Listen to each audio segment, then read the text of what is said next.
Good morning मेरे प्यारे बच्चों। नवीन राजस्थान सीनियर सेकेंडरी स्कूल की ऑनलाइन क्लासों में आपका स्वागत है। तो बेटा मैं आपको क्या पढ़ाती हूँ? हिंदी पढ़ाती हूँ। हिंदी में हम क्या पढ़ रहे हैं? व्याकरण की पाठ्य पुस्तक पढ़ रहे हैं और उसमें अपना एक पाठ कंप्लीट हो चुका है, भाषा और व्याकरण। और मुझे लगता है सब बच्चों ने इस पाठ को याद भी कर लिया होगा। कर लिया क्या? देखिए यस करके मुझे फीडबैक दो। देखिए एक बार सबने याद कर लिया? वेरी गुड, सबने याद कर लिया।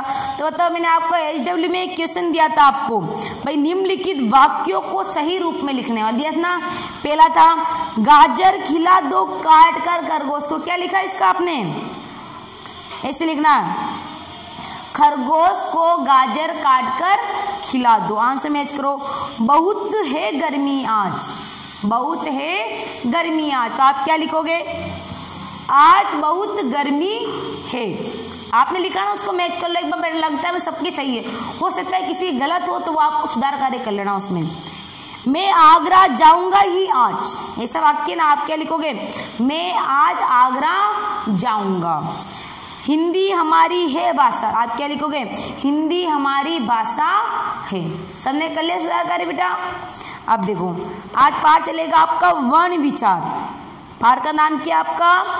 वर्ण विचार। वर्ण क्या होता है? यानी जब हम शब्दों के टुकड़े कर लेते हैं, जब हम शब्दों के टुकड़े कर लेते हैं तो हम उसे क्या कहेंगे? वर्ण कहते हैं। क्या कहते हैं? वर्ण। यानी वर्ण के और टुकड़े नहीं हो सकते। यानी वर्ण के जब हम शब्द हैं, शब्द के टुकड़े कर लिए, टुकड़े करने से वर्ण का निर्माण हुआ।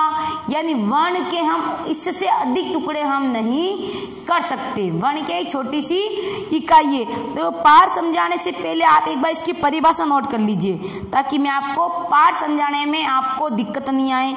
एक बार इसकी परिभाषा लिख लो।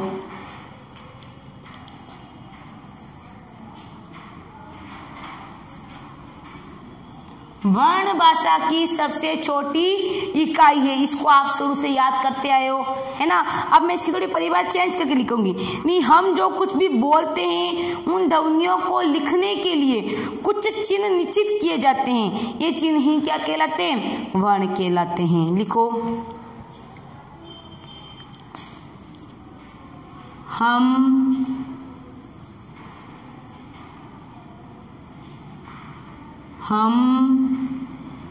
जो कुछ भी बोलते हैं, हम जो कुछ भी बोलते उन ध्वनियों को लिखने के लिए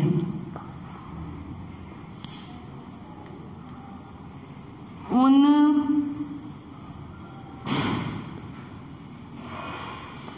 ध्वनियों को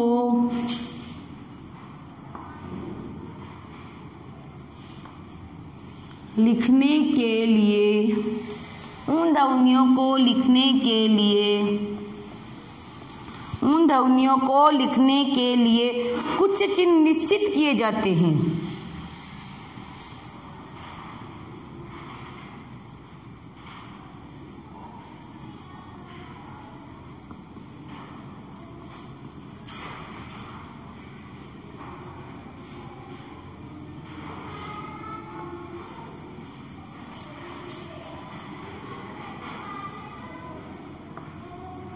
कुछ चिन्ह निश्चित किए जाते हैं। ये चिन्ह ही वर्ण कहलाते हैं।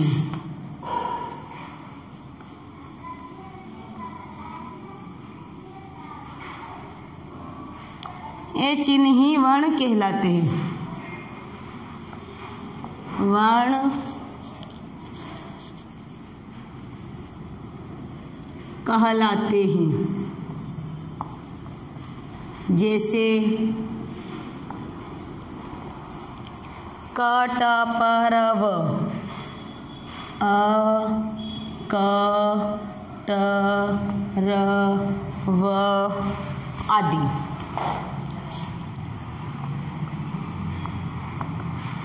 समझ में आया बेटा? वर्ण क्या है? वर्ण भाषा की सबसे छोटी इकाई। इसको याद करो पहले तो आप। वर्ण क्या है? वर्ण भाषा की सबसे छोटी इकाई है। यानी वर्ण की उत्पत्ति किससे हुई बेटा? ध्वनि की। यानी वर्ण क्या होता है? यानी जब हम शब्दों के टुकड़े करते हैं उसे हम क्या कहते हैं? वर्ण। यानी हम जो कुछ भी बोलते हैं उन ध्वनियों को लिखते हैं ना, लिखने के लिए कुछ चिन्ह निश्चित करते हैं, उन्हें क्या कहेंगे? वर्ण कहते हैं। जैसे मैंने लिख लिया यहाँ पे आपका गुलाब, क्या लिखा मैंने? गुलाब। ये क्या है आपका? आपके मुंह से ध्वनि निकली गुलाब, आपके मुंह से एक गुलाब के फूल को देखा।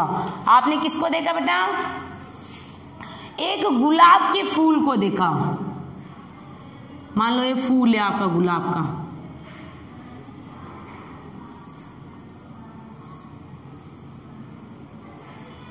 ये आपका क्या है बेटा? ये गुलाब का फूल है। ठीक है, एक क्या है? गुलाब का फूल है। अब है ना, एक बालक है, इस फूल को देख के बोलता है गुलाब। क्या बोलता है? गुलाब। यानी इस गुलाब को देखकर बोलता है गुलाब, बोलता है ना गुलाब, तो उसके मुंह से ध्वनि निकली है। ध्वनि यानी आवाज, उसके मुंह से क्या निकली? ध्वनि। इसको क्या कहेंगे हम? आवाज। आवाज के दो या आप अपनी वाणी बोल दो इसे, है ना, तो आपके मुंह से ध्वनि निकली। भाई बच्चे ने बोला गुलाब, तो क्या निकली? ध्वनि निकली। अब इस ध्वनि के हम टुकड़े करेंगे। जो हमारे मुंह से निकला ना गुलाब, जो ध्वनि निकली है, इसके हम टुकड़े करेंगे। देखो, ग प्लस उ प्लस ल प्लस आ प्लस ब प्लस अ, इसके क्या कर लिए? टुकड़े कर लिए। अब मेरी बात सुनो, एक बार समझ लो इस पार्ट को। बस एक आप एक चीज समझ लोगे ना, ये वाली चीज पूरा पार्ट समझ में आ जाएगा आपको। यानी बालक ने एक सुंदर से पुष्प को देखकर बोला गुलाब। क्या बोला? गुलाब। यानी उसके मुंह से आवाज आई, क्या आई? गुलाब। यानी जो हमारे मुंह से ध्वनि निकली गुलाब, ये गुलाब ने लिख लिया। अब इस शब्द के मैं कुछ टुकड़े करूंगी। तो ध्वनियां निकली ना अपने मुंह से, ये क्या है? सारे वर्ण हैं भाई। टुकड़े हो गए थे, ग है, छोटे उ की मात्रा लगा दी, ल लगा दी, आ की ध्वनि निकल रही है ना, इनमें शब्द बनाए। ये सारे क्या है बेटा? वर्ण हैं। यानी इस ध्वनि से वर्ण का निर्माण हुआ। ये तो क्या है? आपकी ध्वनि। और इस ध्वनि से किसका निर्माण हुआ? वर्ण का निर्माण हुआ। समझ में आया बेटा आपको ये चीज? सबको आ गई? यानी ये सारे टुकड़े टुकड़े में क्या है बेटा? आपके वर्ण हैं। तो सबको समझ में आ गया बेटा? सबको? Very good. अब देखो एक बार इस पार्ट को समझ लो मेरे साथ आप। वर्ण इकाई है सबसे छोटी भाषा की। वर्ण क्या है? भाषा की सबसे छोटी इकाई है। एक नोट डाल के लिखो, देखें, वर्ण भाषा की सबसे छोटी इकाई है। वर्ण क्या है बेटा? वर्ण भाषा की सबसे छोटी इकाई है। वर्ण क्या है? वर्ण भाषा की सबसे छोटी इकाई है। वर्ण क्या है? भाषा की सबसे छोटी इकाई है। तो देखो, अब एक बार मेरे साथ आप किताब का वाचन करोगे। वर्ण विचार को स्वर विज्ञान या वर्ण विन्यास भी कहते हैं। इसको हम क्या कहेंगे? वर्ण विचार को। एक बार नोट और डाल के लिखो, एक नोट और, नोट नंबर 1, नोट नंबर 2 कर दो।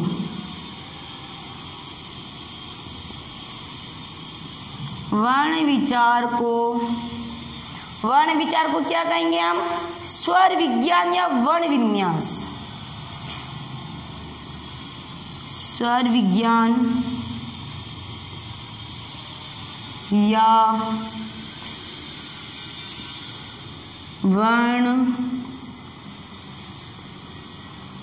वर्ण विन्यास भी कहते हैं। ठीक है बेटा? यानी वर्ण क्या है? भाषा की सबसे छोटी इकाई है। वर्ण विचार, जो अपन पाठ पढ़े वर्ण विचार, इसको हम स्वर विज्ञान भी कह सकते हैं और वर्ण विन्यास भी हम कह सकते हैं। यानी ध्वनि के जो हम टुकड़े करते हैं वो हमारा क्या है, वर्ण है। तो एक बार किताब निकालो, निकाल दी सबने। अब इस यहाँ से स्टार्ट करो पढ़ना, मैं समझाती हूँ आपको। वैसे मैंने इसका प्रूफ तो जो भी है मैटर वो मैंने आपको यहाँ समझा दिया है। अब देखो आगे, वर्ण विचार को स्वर विज्ञान या वर्ण विन्यास भी कहते हैं। आगे इसका मतलब यह हुआ कि इसमें वर्ण अर्थात स्वर और व्यंजनों की सामान्य विस्तार से जानकारी मिलती है। यानी वर्ण विचार में हमें क्या मिलती है, स्वर और व्यंजन की जानकारी मिलती है। नोट डालो नंबर 3,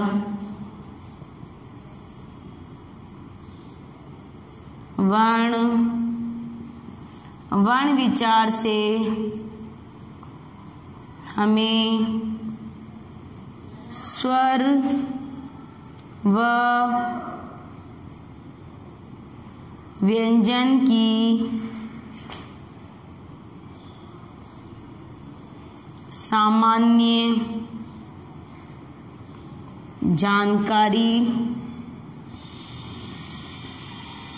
मिलती है। तो बेटा सबको समझ में आ गया, वर्ण विचार से हमें स्वर और व्यंजन के बारे में जानकारी मिलती है। यानी सामान्य जानकारी हमें विस्तार से मिलती है।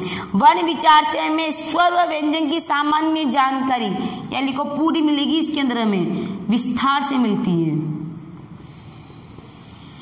विस्तार से, ये सारा काम आपको उतारना है बेटा, विस्तार से मिलती हैं। अब आगे देखो, स्वर और व्यंजनों की सामान्य जानकारी आपको पिछली कक्षाओं में दे दी गई ना। यानी स्वर और व्यंजन तो आप जब से स्कूल आए हो, जब आप छोटे से थे, शेष अवस्था में 3-4 साल के, तब से आपको स्वर व्यंजन की जानकारी दे दी गई है। लेकिन इस पाठ में हम उस जानकारी को क्रम से जोड़ते हुए वर्ण, अक्षर या ध्वनि के प्रत्येक हिस्से पर विचार करेंगे। यानी आपने स्वर व्यंजन को पढ़ा है, लेकिन अब हम बड़ी क्लास में आ गए, तो इसमें आ गए 5th क्लास में आ गए, तो हम क्या करेंगे, हम इसी क्रम को आगे बढ़ाएंगे। भाई जो वर्ण विचार आपके बचपन पहले भी थे और आज भी है, लेकिन हम इसी क्रम को हम क्या करेंगे, आगे बढ़ाएंगे। यानी वर्ण के टुकड़े करेंगे, ध्वनि के टुकड़े करेंगे, है ना, अक्षर को टुकड़े करेंगे। यानी इस हिस्से को हम विचार करेंगे, इस हिस्से पर अपन विस्तार से जानकारी प्राप्त करें। आगे देखो, यह हम जानते हैं कि भाषा के मौखिक रूप का कोई निश्चित आकार या रूप नहीं होता है। वेरी गुड, सही बात है, बिल्कुल। मौखिक रूप का कोई आकार नहीं होता। मौखिक रूप में आपने किसी कुछ बोल दिया है, कुछ समय बाद आप उसको भूल जाओगे। यानी भाषा के मौखिक रूप का कोई आकार नहीं होता है, लेकिन लिखित रूप तो सार्थक होता है। आज लिखा हुआ हमारी कई पीढ़ियां पढ़ लेगी उसको। एक बार बोली गई बात को याद रखना बहुत कठिन होता है। बिल्कुल राइट है भाई, हमारे मुंह से कुछ निकल गया है तो हम उसे याद थोड़ी रख पाएंगे न, कुछ समय तो रख लेंगे, लेकिन हमेशा के लिए हम उसे याद नहीं रख पाएंगे, क्योंकि हमारे पास विचार करने के लिए प्रतिदिन नई नई दशाएं चीज आती है। भाई हमारे अंदर बुद्धि है, इस बुद्धि में हम क्या करते हैं, चिंतन करते हैं, तर वितर करते हैं, विचार करते हैं, और हमारे इस दिमाग में कई प्रकार के विचार आते हैं कि हमारा ये मन कौन सा है। देखो अपना दिमाग, अपनी बुद्धि भी 3 होती है, अपना मन भी अलग अलग। देखो चेतन मन होता है, अचेतन मन होता है, अर्धचेतन मन होता है। यानी अपने मन की भी अलग अलग प्रकार होते हैं। भाई चेतन मन क्या होता है, चेतन मन जो अभी हम प्रत्यक्ष में, मुझे आप मुझे प्रत्यक्ष में देख रहे हो, मुझे समझ रहे हो प्रत्यक्ष में, वो आपका कौन सा मन हो गया, चेतन मन हो गया। अचेतन मन कौन सा होता है, जो आप सोचते हो, विचारते हो, आप बैठे हो फ्री, लेकिन आपके दिमाग में बहुत सारे विचार आते रहेंगे। आप नहीं चाहते हो मेरे माइंड में विचार आए, वो बातें आए, लेकिन वो बिना ही वजह अपने माइंड में, दिमाग में घूमती रहती, आती ना। मेरे मित्र ने वैसा बोला था, वैसे हो गया था, अपने आप नहीं सोच रहे उसको, लेकिन वो अपने आप ही माइंड में आती है। यानी हमारे चेतन मन पर हमारा नियंत्रण होता है, लेकिन हमारे अचेतन मन पर हमारा नियंत्रण नहीं होता है। समझ में आ गया? अपने मन के इन्होंने चेतन और अचेतन पार्ट्स किए, समझ में आ गया? यानी हमारे मन को भी 3 भागों में बांट दिया है, चेतन मन, अचेतन मन। यानी हम जो अभी कर रहे हो अपना चेतन मन कह रहे हैं, और अचेतन मन कौन सा होता है? जिसपे हमारा कंट्रोल नहीं होता है। हमारे माइंड में बिना वजह कोई सी बातें आती रहती है, हम सोचते हमारे माइंड में बातें नहीं आई, फिर भी आती रहती है। क्यों आती रहती है? क्योंकि वो अचेतन मन है जिसपे हमारा कंट्रोल नहीं होता है। तो आगे देखो, आपकी किताब में नहीं है, लेकिन आपको विस्तार समझाने के लिए मैं आपको जानकारी दे रही हूँ बेटा। अब आगे देखो, कोई बात किसी समय भूल सकते हैं। भाई मौखिक बात है, हम किसी भी समय भूल सकते हैं, क्योंकि हमारे दिमाग में कहीं 3600 करोड़ विचार आते हैं, हमारे माइंड में बहुत सी विचार आते हैं, इसका कोई तर्क वितर्क नहीं होता बेटा। किंतु वही बात अगर किसी पुस्तिका में लिख ली जाए, यानी आपके मन में कुछ चिंतन है, आप चिंतन कर रहे हो, सोच विचार कर रहे हो, तर्क वितर्क कर रहे हो, उसी बात को अगर आप अपनी पाठ्य पुस्तक में लिख लेते हो, तो आपकी कई पीढ़ियां उसको पढ़ने के लिए तैयार है।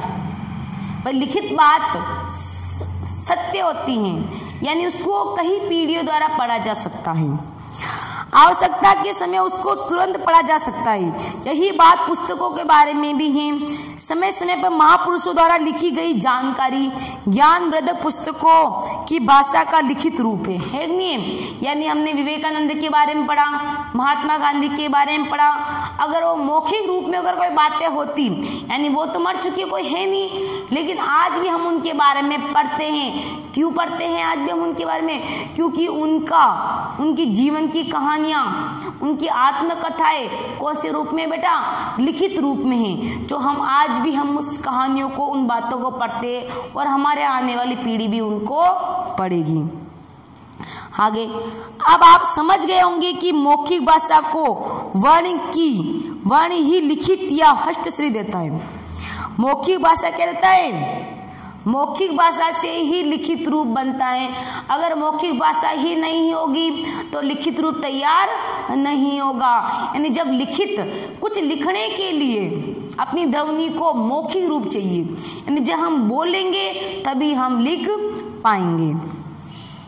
यह भाषा की मूल इकाई है, क्योंकि इसके खंड नहीं किए जा सकते। सबसे इम्पोर्टेंट बात है, इसके खंड, मैंने कहा ना, इसके टुकड़े नहीं किए जा सकते। यानी शब्द था हमारे पास, ये ध्वनि थी, इस ध्वनि के हमने टुकड़े करके इसको वर्ण में बांट दिया, लेकिन अब हम इसके और टुकड़े नहीं कर सकते। अब हम इसके क्या नहीं कर सकते बेटा? अब हम इसके टुकड़े नहीं कर सकते। क्यों? अब मान लो एक गम, चलो हलंत लगा लेती हूँ एक बार। अब बताओ, अब इसके टुकड़े कर सकते हैं क्या? अब बा के टुकड़े, बा से आ की ध्वनि निकली, भाई बा से आ की ध्वनि निकलती है तो हमने आ लिख लिया ना। अब मुझे बताओ, इस बा के टुकड़े कर सकते हो क्या आप? नहीं कर सकते। यानी ये वाक्य में क्या कह रहा है? वर्ण के टुकड़े नहीं किए जा सकते। ध्वनि के हमने टुकड़े कर लिए, टुकड़े करने पर वर्ण का निर्माण हुआ, लेकिन इस वर्ण के हम और टुकड़े नहीं कर सकते। आगे देखो, जैसे कि हम गुलाब के फूल को देखते हैं, वैसे ही हम गुलाब कह उठते हैं, और जैसे ही हमने चीता को देखा तो उसके नाम से ही पुकारते हैं। क्यों पुकारते हैं? क्योंकि चीता हमने मौखिक रूप से सुना है, उसको लिखित रूप में देखा है, तभी तो हम चीता उसको देखते ही पुकारते। ये तो शेर है, ये चीता है, ये गुलाब है। तो देखो, हम गुलाब और कमल को और चीता को हाथी नहीं। अब गुलाब को कमल कहोगे क्या? मान लो आपने गुलाब के फूल को देखा, इसको कमल बोल दोगे क्या? नहीं बोलोगे। और हाथी को चीता बोल दोगे क्या? नहीं बोलोगे। क्यों नहीं बोलोगे? क्योंकि आपको वर्णों की जानकारी हो चुकी है। प्रत्येक भाषा का अपना एक अर्थ होता है। प्रत्येक भाषा का क्या होता है? अपना एक अर्थ होता है। हर शब्द का अर्थ निकलता है। अगर शब्द का अर्थ नहीं निकलता है तो शब्द निरर्थक है। लेकिन कहते ना, हिंदी में सार्थक शब्दों के साथ साथ कुछ निरर्थक शब्द भी जुड़ गए हैं, और आज हम बोलते साहब कहते ना, मेहमान आ जाते, चाय वाय पी लो। भाई चाय तो समझ में आता है मेरे को, लेकिन ये वाय से समझ में नहीं आता है। भाई बोलते ना कि घर में भी यूज करते ना, भाई मेहमान आ गए, चाय वाय पी लो, बोलते ना भाई चाय तो सार्थक शब्द है, लेकिन पीछे जो वाय जुड़ता है वो सार्थक शब्द मैं नहीं मानती उसको। वाय शब्द सार्थक नहीं है, लेकिन हमारी आम बोलचाल की भाषा में प्रयुक्त करते आए। पानी वानी पी लो बोलते हो ना बेटा, आप अपने मित्र को बोलते हो पानी वानी पी लो। भाई पानी तो सार्थक शब्द है, लेकिन पानी और वानी कोई सार्थक शब्द नहीं है। वानी सार्थक शब्द नहीं है ना वानी, यानी इसका तो वानी का कोई अर्थ ही नहीं निकलता है। लेकिन हमने क्या करा है, हमारी आम बोलचाल की भाषा में हम उन शब्दों का प्रयोग करते और वो शब्द आगे भी चलते जा रहे हैं। यानी कुछ हैं जो सार्थक नित्य शब्दों का प्रयोग होता जा रहा है। अब आगे देखो, जो कुछ संकेत या चिन्हों के माध्यम से प्रकट होता है, जो संकेत के माध्यम से प्रकट होता है, जैसे गुलाब है, चीता है, कुछ संकेत चिन्हों से बने हैं जिसका पता हम टुकड़ों से करते। जैसे चीता है, शब्द क्या दे दिया हमें, चीता है, शब्द दे दिया आपको चीता, क्या दे दिया, चीता। अब इसके टुकड़े आप ऐसे भी कर सकते हो, ची प्लस ता, चीता टुकड़े कर दिया आपने, ची प्लस ता। तो देखो आप ए इसके टुकड़े हो गए, ए इसके वर्ण है, लेकिन इस वर्ण के और टुकड़े कर सकते हैं। कैसे करोगे, देखो च प्लस ई प्लस त प्लस अ, ये क्या बन गया, शब्द से ध्वनि से वर्ण का निर्माण हो गया। हो गया ना बेटा, इससे वर्ण का निर्माण हो गया, लेकिन इसके हम और टुकड़े नहीं कर सकते। करके देखो, आपसे होते कि मेरे से नहीं हो रहे बेटा, आपसे हो तो करो, देखिए होते ही नहीं है, यानी इससे आगे के और टुकड़े नहीं हो सकते। तो आप अब HW के लिए काम डाल दीजिए बेटा।